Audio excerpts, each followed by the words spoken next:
Welcome everyone, and thank you very much for joining today's webinar. Today's conversation will be about gathering and acting on grantee feedback through the Grantee Perception Report. And this is Charlotte from CEP. And before we start, I'd like to share just a couple of housekeeping items. First, we're in a webinar format, which means that you're all on mute and your videos are turned off.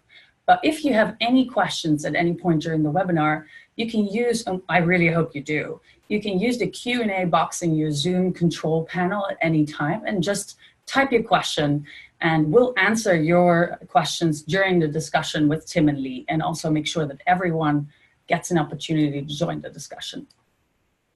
As a final note, the webinar is being recorded, and we'll send a link to everyone in a follow-up email, and we'll also send you a quick survey to ask for your feedback.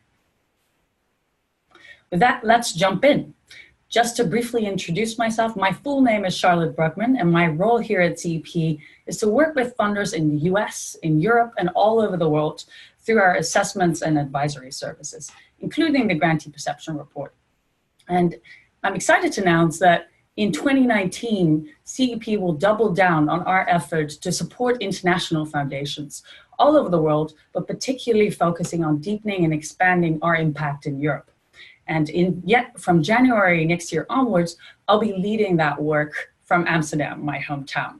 So I'll get back to this, but first I'd like to introduce our wonderful speakers today.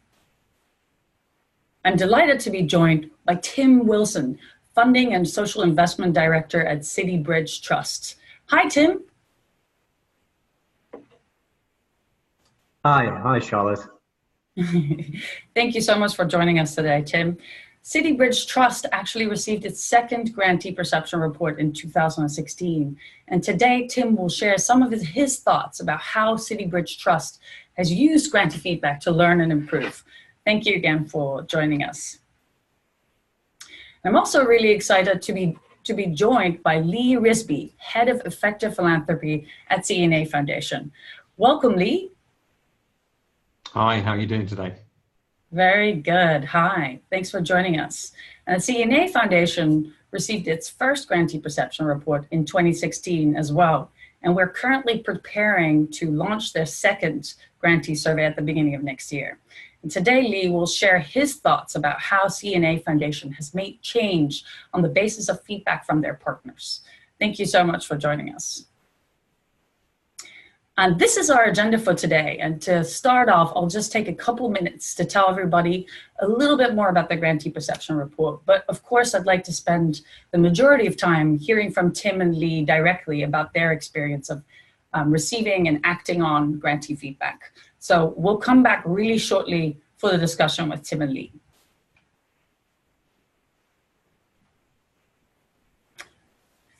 For those of you who aren't familiar with CEP, the Center for Effective Philanthropy is a nonprofit organization, and we have offices in Cambridge, Massachusetts, in San Francisco, California, and also from 2019 onwards, we'll have a presence in Amsterdam, the Netherlands too. And our mission is to provide data and create insights so foundations can better define, assess, and improve their effectiveness. And in turn, their impact, their intended impact. And one thing that we're particularly known for is to help foundations address the perpetual challenge of getting candid feedback from the people you work with, as well as the people you're trying to help and support. In other words, we want to elevate the voices that often go unheard in a data-driven, rigorous, and systematic way, and enable foundations to get that candid feedback from grantees in order to get an idea of how you're doing. What are relative opportunities for improvement? And we do this in many ways. We do this through the assessments like the Grantee Perception Report, but we do more than that. We also support funders through programming. For instance, we have a conference coming up next year in Minneapolis. We also have field-wide research on philanthropy available on our website, publicly available on our website. And we also offer customized advisory services. But today, we're really talking about the challenge of gathering and acting upon candid feedback from your grantees. Why grantees? Because they're the organizations working on the ground. They're in an excellent position to have informed opinions on the impact that you're having in their fields, on their communities, and on their organizations, and also to have informed opinions on how your support to them can be even more effective in achieving your goals. But getting candid feedback can be really hard. Because of the funder-grantee power dynamic, it can be really hard to get the candid feedback that will truly help you improve your work in a systematic way and allow you to measure progress over time.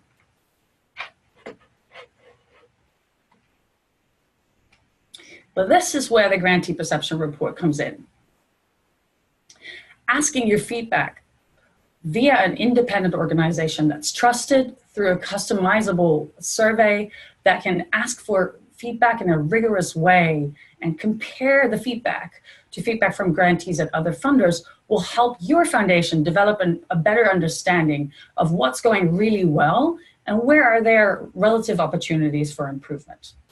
The survey itself and the instrument itself has been developed and fine-tuned over the past 15 years and was designed together with grantees as well as with funders.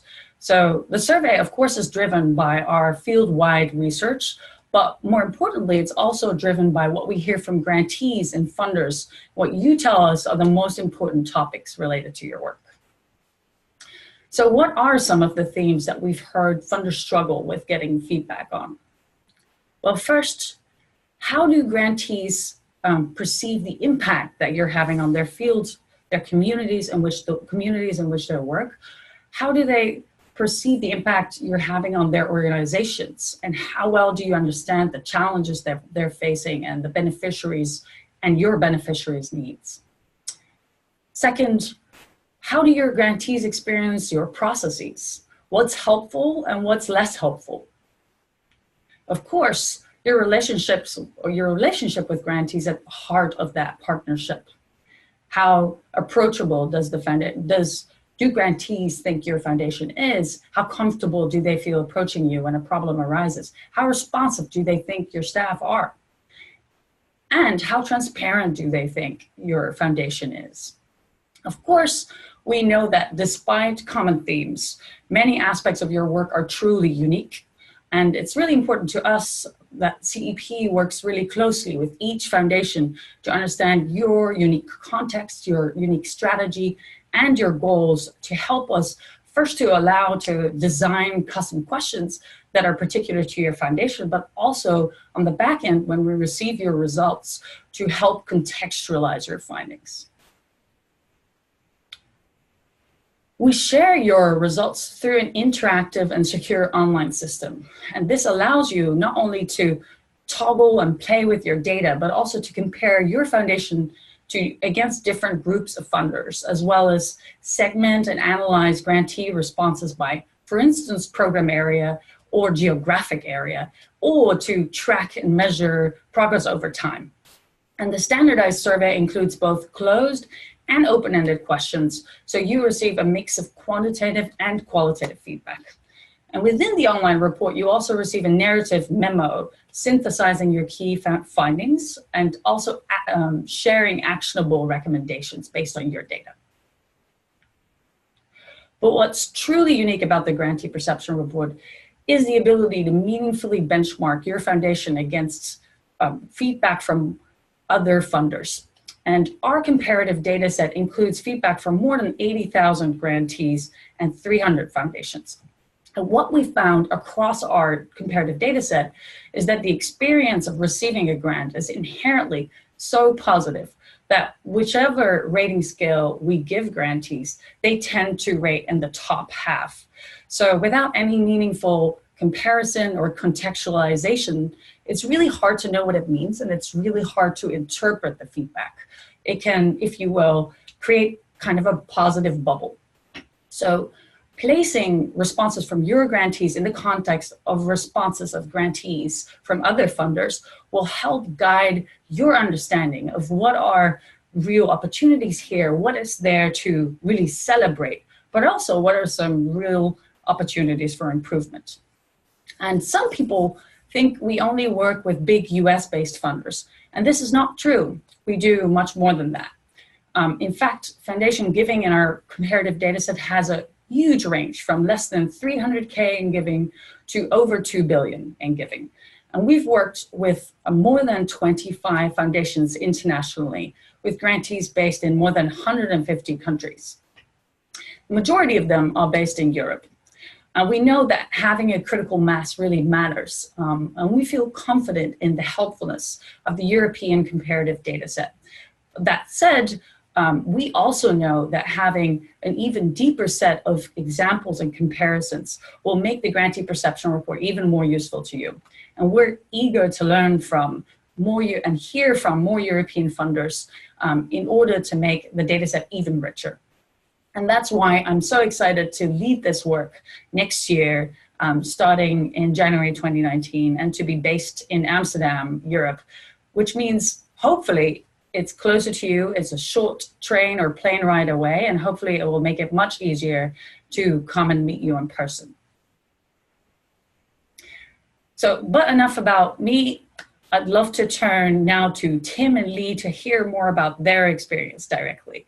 So this is at this point, please look for the Q&A button on your Zoom panel. If you have any questions, please feel free to type them in the Q&A, and then I will receive them on my end, and I can also ask Tim and Lee directly. Tim and Lee, thank you again for joining us today. I'll start off with Tim. Tim, I'm curious, I'm wondering if you could perhaps briefly describe the mission of CityBridge Trust for people on the webinar that might not have heard about you, and your role and what led you to seeking grantee feedback the first time around in 2014. Sure, yeah. Thanks, Charlotte. Yes, happy to. So I work for CityBridge Trust. It's London's largest independent grant maker, and our focus is on tackling disadvantage across Greater London and looking to build more cohesive communities. So it's a fairly broad and ambitious mission. I think we definitely have our work cut out for us. There's a lot of interest in the funding that we offer. And so we've come across CEP's work for some time before we first commissioned a Grantee Perception Report in 2014. And I think what was of particular interest, we wanted the independent perspective on our work, but we were really keen to have that data validated against a community benchmark, because whilst we tried to understand how we were seen in the past, I think despite our best efforts, everything that we did or everything that we commissioned independent agents to produce for us was always affected by that deference bias. Charlotte, you referred to that positive occasion of having a grant, meaning people have a tendency to tell you positive things. And so we didn't really have that sector comparator. So I think really what CEP gave us was something which was new and unique. The data, the subsequent reporting was extremely helpful. It gave us at the time a lot of food for thought. Particularly around like our caseload, our monitoring processes, our program fees. As an experience, the 2014 commission was something that I think really engaged the wider staff team in a very positive way. That's great. Thank you so much, Tim, for sharing that. Lee, I'm also curious, could you tell us a little bit more about C&A Foundation, your role at C&A Foundation, and what led you to seek grantee feedback in 2016? Okay, very briefly, C&A Foundation is a corporate foundation focused on putting the fashion industry, or contributing to putting the fashion industry on a more sustainable path. The industry is well known to be one of the most polluting industries in the world, and also with a not so a good record on things like working conditions, and we're working across issues like improving working conditions, eradicating forced and child labor, circular fashion, which encompasses, of course, circular economy, and sustainable resources, which in this case for us is at the moment sustainable cotton. Now, why we commissioned the Grantee Perception Survey was quite simple. We are quite a young corporate foundation. We were reorganized out of an earlier incarnation of CNA Foundation in late 2013, early 2014. And during that time, we put in place a lot of new structures and processes. There was quite a lot of mess and creative messiness. And with our first cohort of grantees, we thought it was important to get their feedback. So we looked for the right way to do that. And I think what the Centre for Effective Philanthropy was offering, exactly what Tim just said, was a good way of benchmarking against other foundations, removing some of the bias that you're likely to get if you carry out a survey yourself, and provide a very clear and loud set of voices for us to act on. And my role, by the way, of course, in Effective Philanthropy is part evaluation, part performance monitoring, organizational learning, and now also organizational effectiveness grant making. Fantastic. Thank you, Lee, for sharing. And that's so well said, the full set of voices, hearing the full set of voices. And I'm curious, of course, one question we often get is whether the results that you get from the grantee survey are useful. So what I'd like to ask you is to share one thing that you learned from your most recent grantee survey that you thought was most helpful and important to you. Tim, let's start with you. So I think, yeah, I mean, that's a really kind of good question about how useful is it?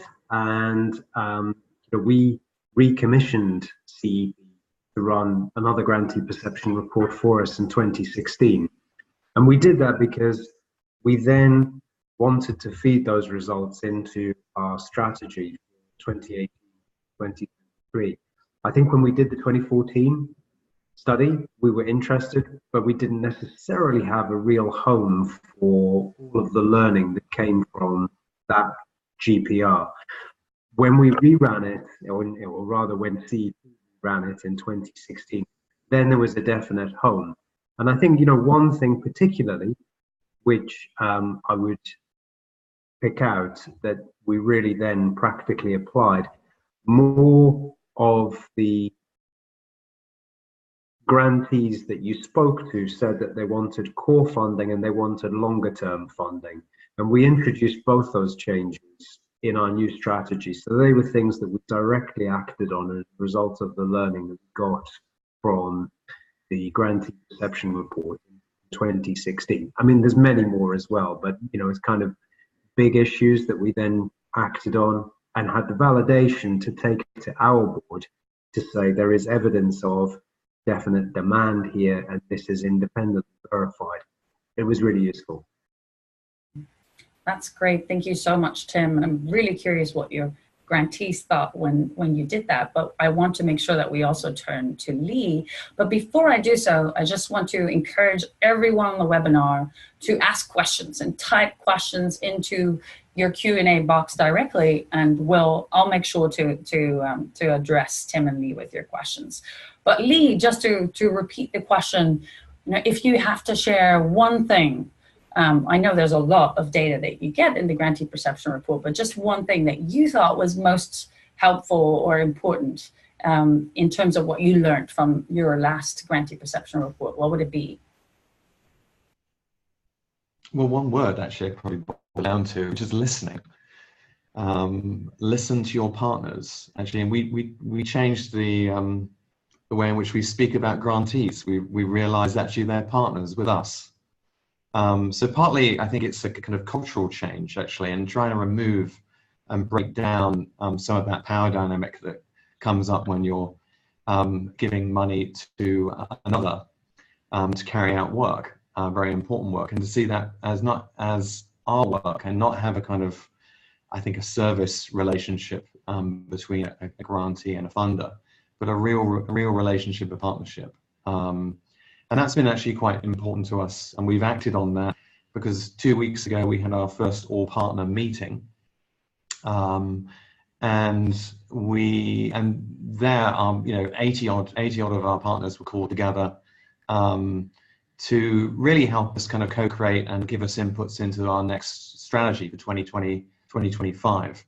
And then also, of course, similar to the story from Tim, we're rerunning the survey again early next year, and that will be part of our overall evaluation of the Foundation's work over the last 5 years.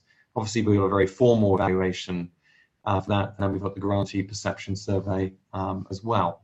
And that's, I think that's important to combine that, and we see it as, again, as just another way of us listening to partners and actually allowing them to a certain extent to evaluate us, which I think is a damn good idea. Thanks.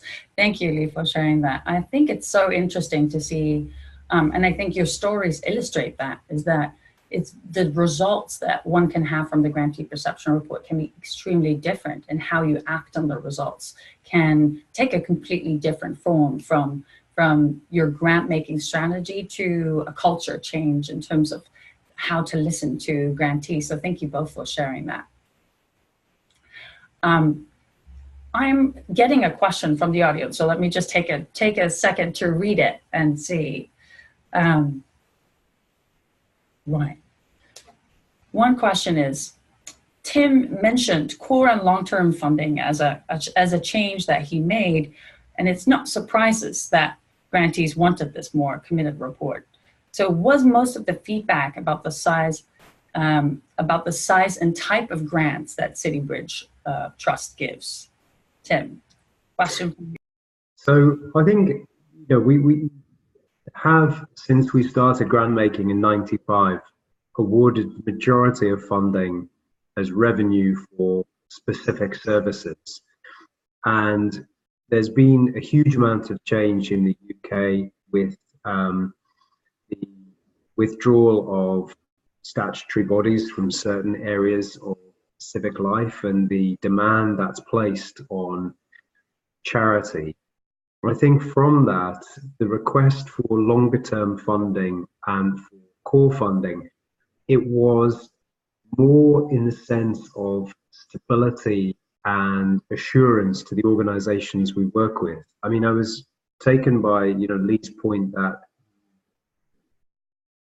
viewed the change of language from the GPR that C&A Foundation received to think instead of grantees as partners.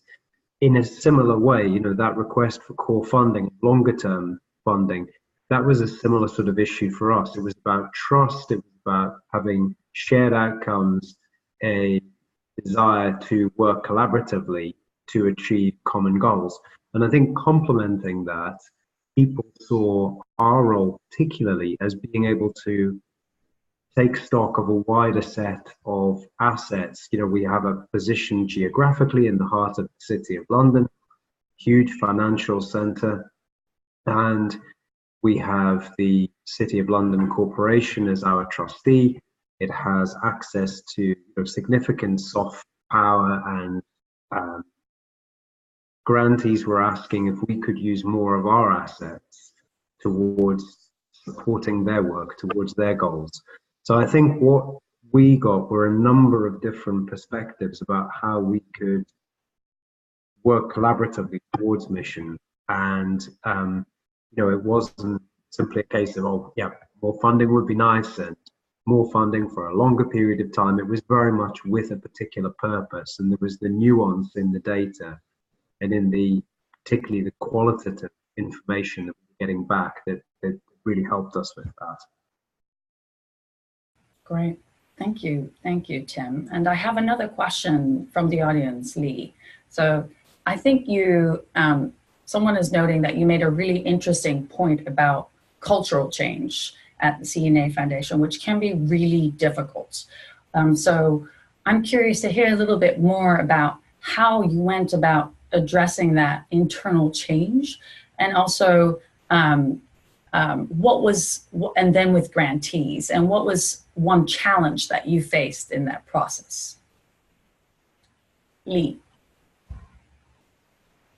God, that's a It's a good question. And, you know, on the internal side, I guess after we received the report, and perhaps you'd remember this, Charlotte, I mean, we had a lot of internal meetings, real, I would say, soul searching within the organization, because we realized during that startup phase that we weren't always as clear as we needed to be on procedures and processes, basic stuff. Even when it came down to things like publishing our theories of change, so that grantees or partners, there we go, using the G word again. You know, it takes time. Cultural change takes time. Partners, when it didn't really know what was in and what was out. So when we were looking over, you know, what could be easily solved, structurally solved, it came down to changing our concept and proposal guidelines and formats. It came down to doing adjustments to our monitoring and evaluation policy and minimum requirements reporting guidelines, changing our website, making it more easy to read, explicit, easy to navigate because it's primarily there for partners. And then we provided, in terms of us being more attentive to listening, regular check-in points for partners throughout the implementation period. And I think that also helps. And the other thing was to be more, I think, just available for partners when they had questions.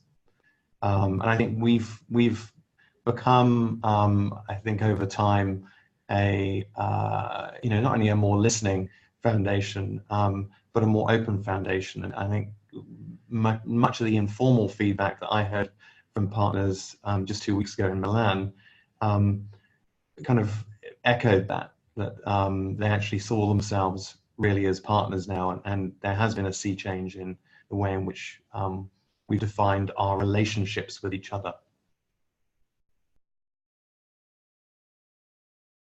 Profound process and not an easy one, for sure. And Tim, I have a similar question for you. As you went about making these changes internally, how did you go about that? How did you manage the change process internally with your staff and your team?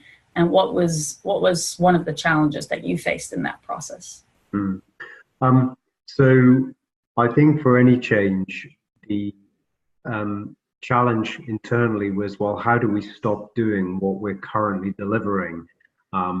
Where is the justification to close any aspect of current programming?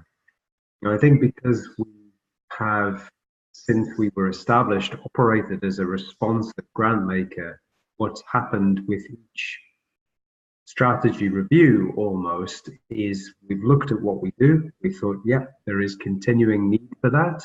We've looked at what we would like to add, and then the programs and the range of services have just grown and grown and grown. And it's been quite tough, I think, on staff workload.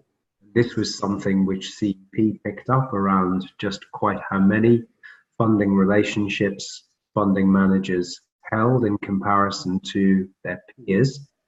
So when we were talking about using a wider range of assets to support partners, we had to be realistic about what that ambition would mean in practice, and to think what the trade-off would be, for example, with the number of organizations that we would fund.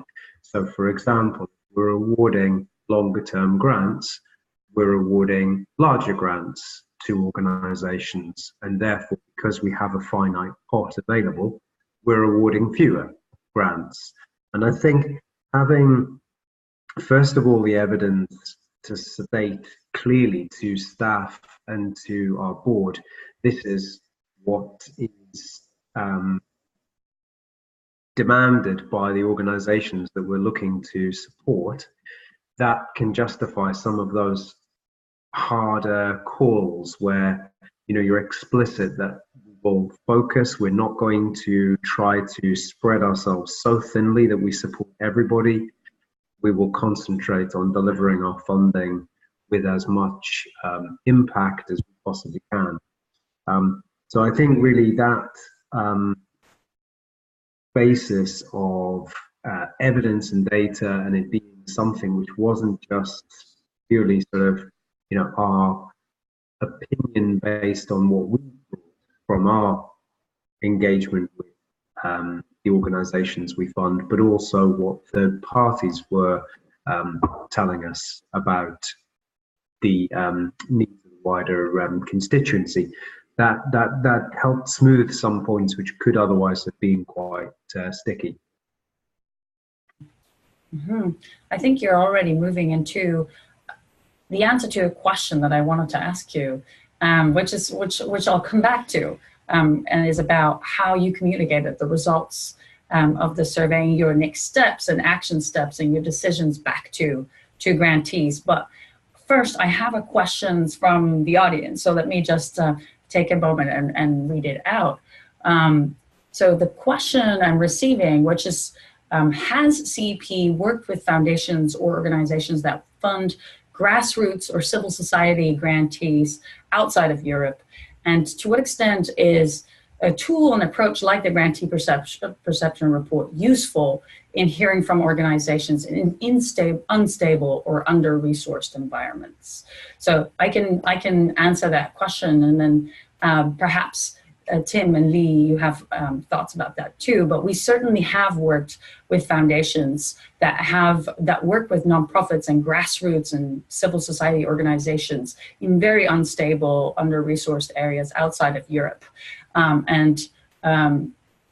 For instance, the Forward Foundation or Mama Cash or the Oak Foundation work with smaller nonprofits outside of Europe as well. And what I'd say is, again, the Grantee Perception Report is a tool which enables these foundations to hear from all of their grantees and to basically have it be a very comprehensive set of voices. So you're not only listening to certain voices or the people that can speak loudest, but you're getting the feedback from grantees in a very comprehensive way, no matter where they're based or whether they're in an unstable environment or not, or whether they're in Europe or elsewhere.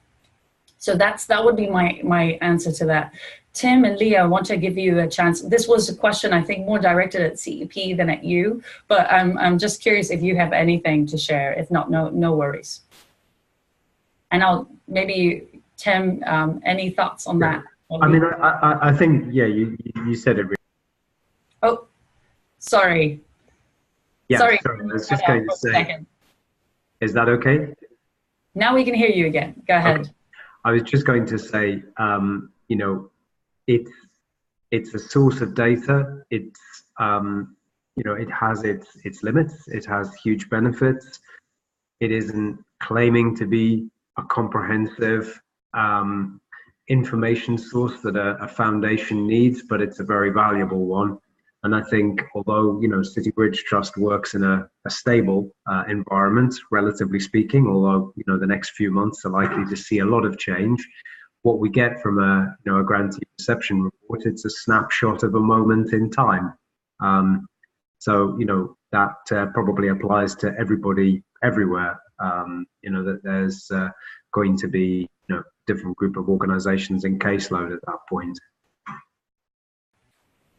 Thanks, Tim. Thank you very much. Lee, any thoughts on that?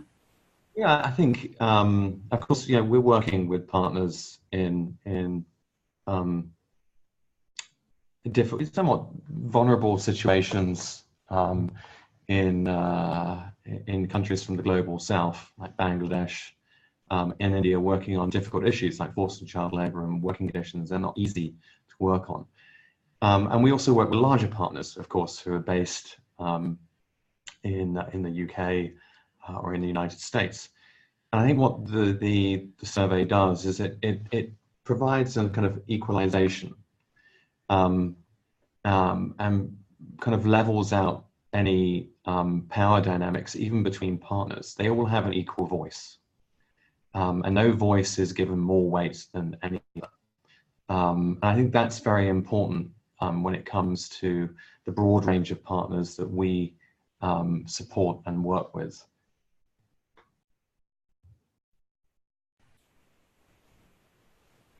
Thank you. Thank you very much. And I have another question from the audience, which is about the applicant. We have, CEP also has the Declined Applicant Perception Report, which is basically an add-on instrument to the Grantee Perception Report. And we have somebody asking, did either of you ask for feedback from your declined applicants? And if so, was it useful? Now, I know that you didn't, but we could, and we didn't really talk about the Declined Applicant Perception Report much, but perhaps I can ask you, how do you think about getting feedback from your declined applicants? Do you do that in an informal way? Curious, just want to make sure that we address the question from the audience, and just curious how you think about your applicants. Lee, we can start with you. Yeah. I think that would be a marvelous idea for the next survey, which is shortly coming up. Yeah, so there we go. We've added on something else potentially.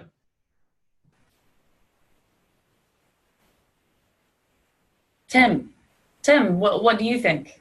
Yeah, I very much agree with Lee. I think it's a really good service that is available. I think, like the Grantee Perception Report, I wouldn't claim to guess what people would say about us, because again, there'd be all that deference bias, people telling us directly how good we were, when actually what they're interested in is a grant in the future.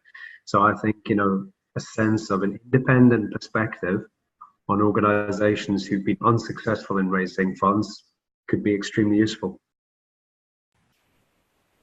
Great. Thank you. Well, that's it for questions from the audience for now, but keep typing your questions in your Q&A box and I can ask Tim and Lee. I have one more question, which I just alluded to earlier, which is about communicating your results back to grantees. And Tim, I'd like to start with you to understand a little bit better how you communicated, how you closed the loop with your grantees, and also thought about communicating results externally or not. So we didn't particularly, we didn't specifically publish our Grantee Perception Report. At the time when we commissioned the 2016 survey, we were publishing a lot of material that was relevant to our forthcoming strategy. And we were conscious about what was too much and which aspects, which publications we should prioritize. I think because the respondents to the survey were organizations in receipt of funding, and the new strategy was largely for organizations who would be funded in the future rather than current grantees, we thought it was best really to roll out the learning from the Grantee Perception Report through the new strategy. So we were very clear with people that we had undertaken Grantee Perception Report, that we wanted to take stock of those changes, include them in the design and the rollout, but it was also, there was a limit to the strategy as a collaborative process. Ultimately, we needed to have the decisions by our board made with, sight of what trade-offs they were going to take and what their priorities were. It wasn't really going to be a strategy that would emerge on a purely empirical basis where everyone could track back through the data and say, yep, we can see exactly why you're doing everything that you're going to do. In some cases, we had a stronger evidence base. In some cases, we thought we should try this. So not a particular, individual publication, but very open with other funders about what we did, how we did it, and how we included that material to inform our practice. Great, thank you. And so from our experience with foundations, there's a huge approach to publishing results or sharing results back to grantees. So I'm also curious how C&A Foundation handled that. Lee, would you mind sharing what you did? Oh, it's on our website. We published it. We don't redact anything. we publish all our evaluations anyway, although we publish them probably slower than I would like sometimes. And we just saw it as another evaluative product, and another product that we're learning from, and that grantees can learn from. And we're also, given that we're in the business of promoting transparency within the fashion supply chain in general, we also need and want to be transparent about what we're learning, and where we failed, which I think is most interesting as well. So that was kind of the first step, and I think individual program managers within C&A Foundation have had their own conversations with partners about the survey, and about what we've done to act on it. And again, coming back to the most recent thing, even the all partner meeting just 2 weeks ago, our executive director, Leslie Johnston, opened that meeting. And the first thing that she referenced was the Grantee Perception Survey, and and the results we got from it, which were interesting, and how that drove us forward to have this all partner meeting and really start to co-create things with partners. Thank you, Lee. I think I have one follow-up question from the audience, and somebody is asking, how were the findings, as you shared and published your results fully on the website, how was it useful in sharing and communicating the findings with audiences that aren't grantees or your partners? Pardon me, I will use partners for you. So how was it useful in sharing with other types of audience, and did it affect the communication with other types of partners too? I think internally, we shared it with our board and our investment committee. I think as an internal audience, it was very important to discuss the survey with them in terms of the changes that we were bringing in and potentially bringing before them for decisions. So it gave a good answer to the why question.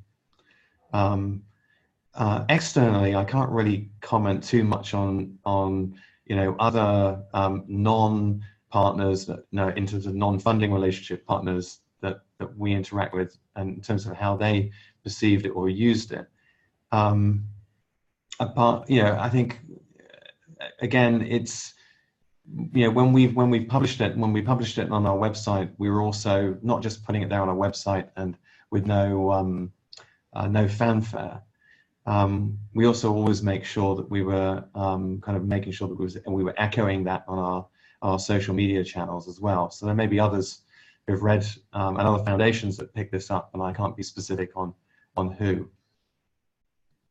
Thanks, Lee. I know that was a complicated question, and I think something that we heard from Tim as well about how it was useful to share the findings with your board internally as well. Another question, and this one is for Tim, how do you think, and this is from the audience as well, how do you think the findings helped City Bridge Trust reflect on communications with the ways in which you work with other kinds of external audiences? So let me rephrase that a little bit. So did the findings and the way you shared the results and communicating it affect communications with other audiences for City Bridge Trust? I think the simple answer is yes, they did. How did they? They made us think very strategically about the non-grant making support that we offer, who we collaborate with, where we want organizations to be when we come to the end of the funding relationship, and as a basis of conversation with other organizations, having a better understanding of our position in the wider environment. So I think seeing ourselves as being one component of what a charity or a non-profit needs during their development. And I think that the findings from the 2016 Grantee Perception Survey really helped to challenge our thinking on that. And it's something that we're still working through. We will be for the next 5 and more years, that it isn't simply the grant making. Great, thank you so much. That's really helpful. Well, I think that's it for the questions from the audience from now. But I have one more question that I'd like to leave you with before turning to a few more points on the GPR. And the question is really, do you have any advice for other international foundations or that would like to participate in the Grantee Perception Report? Or was there anything that you wish you would have known before you did the Grantee Perception Report for the very first time that you'd like to share with folks in the audience today? Lee, let's start with you. Well, you just go ahead and do it, I think. I mean, as I said before, there's nothing more valuable than feedback. I mean, we get it all the time in our jobs. Maybe the relationship between ourselves and our bosses or whatever. And it's an important component of improvement and learning. And if, most foundations and most funders and most partners, if you ask them, are you interested in learning? They'll all say yes. No one will say no. So to me, the survey is a vital part and a regular part of holding up that mirror to ourselves and seeing what reflection we've got and being able to act on it. The most important thing, because the last thing what I would say is that there's no point doing the survey if you don't intend to use it. And we found, I think we've demonstrated, Tim and I, we found that the survey very useful, hence Tim's done 2 and I'm about to do my second. And this will be a regular thing for us as we develop as an organization, and it helps us develop as an organization. I mean, we've even gone so far last year as adjusting our skill competencies that we have as individuals, our human resource competencies, to really emphasize learning and listening, both internally and externally. And that's just one part of that competency framework that I think is really important to echo here. So it has really changed us. We're not perfect. And I think the next survey will show, once again, the areas that we need to improve upon. So it'll be really interesting, by late spring next year. I very much echo Lee. Just go for it. The elements that meant it worked well for us. We had an open and inquisitive board. There was a strategy review underway, and so all of the survey data could feed into that.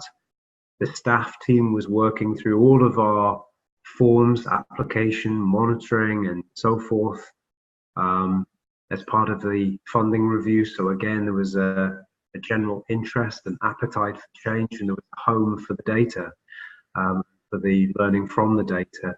I think the 2014 survey, whilst that had been an experiment and didn't do as much with it as we did with the 2016, that gave us the comfort that this was going to be a really sensible investment of time and money. But I think even without that, even if we hadn't done the 2014 survey, we'd spoken to peers who told us about their experience. So I think we would have pursued it anyway. And what's good about it is it's not then just the data for the evaluation specialists or for the people who have a really particular interest in monitoring and evaluation. It's the ones who are interested in all aspects of what makes the foundation effective, that this really then sparks debate with. That's the whole team, that's the whole board. So yeah, I think it's well worth considering further. Well, thank you. That's so great, and thank you. I really appreciate you sharing that personal experience. So really appreciate it, and thank you both again for joining today. We have wrapped up the discussion part of our time today, and before we end, I'd just like to take one more minute to share a couple of details on the Grantee Perception Report. But thank you again, Tim and Lee, for joining. And let me now quickly share my, my screen again with you in order for me to be able to show you the last data. And can I just double check that you can see my PowerPoint again at this point? Yes. Perfect. Great, thank you. So I hope some of you joined the discussion today because you're considering participating in the grantee survey. And if so, there are a couple of things you should know. First of all, the grantee survey, we field it in 3 rounds each year. One next year, surveys are launched in February, in May, and September. And we work with funders, and basically foundations choose the timeline to participate depending on when it makes most sense for you to receive the results. And you can see it takes generally between 3 to 4 months for us to field the survey and then create your grantee perception report for you to receive the results. And you can see on the screen when the timeframes are to receive the results. But if you have a particular time that you'd like to get the results next year, please just let us know and we can certainly talk. Preparation for the February surveys, which is the first round next year, are underway. So don't hesitate to get in touch if you still like to participate. And what's the process? It's easy to participate. We aim to make participating as easy as possible. And all we need to get started are really for you to pull together a list of the grantees you'd like to survey, to finalize custom survey questions that you'd like to add to the standardized survey. And we certainly help with that, with the designing of the questions. And then also to send out an announcement to your grantees that you're participating in the survey. And CEP provides draft text and for that too. And then from that point onwards, we really take it from there. We send an online survey directly to your grantees. We keep you posted on the response rates while the survey is out in the field. And then once we have received all the data and feedback from grantees, we take it from there and create your online report. And regarding costs, that's always an important question too. We really want to make sure that the survey is accessible to all foundations. And so the cost typically varies by foundation size in terms of the amount of giving. It depends on the number of grantees you'd like to survey, as well as the level of customization. So the number of customized questions you'd like to add to the survey. But we always aim to work within a particular foundation's budget and needs. So please get in touch with me for a specific cost estimate, and we can chat. So I'd like to take the chance again to thank Tim and Lee very much for sharing your story and your experience with everyone. And thank all participants. Thank you, Tim and Lee. Thank you so much. It's been a pleasure to hear your stories this afternoon and right now. Thank you. Yeah, and please, if any of you on the webinar today have more questions for Tim and Lee following this webinar, please feel free to send them to me, and we'll make sure to answer them as well. But thank you for taking the time to join today's conversation. And my contact information is up on the screen.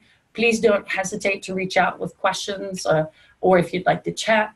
I'll be in the Netherlands starting in January, and I hope we'll get a chance to meet in person very soon. And we're very glad that you joined us, and I hope this has given you a sense of how gathering grantee feedback can help you identify relative opportunities for improvement in your work, can help you listen and learn and become more effective in your work, and in turn achieve more impact. We really look forward to continuing the conversation. Thanks again, Tim and Lee, and I wish all of you a great rest of your day. Goodbye.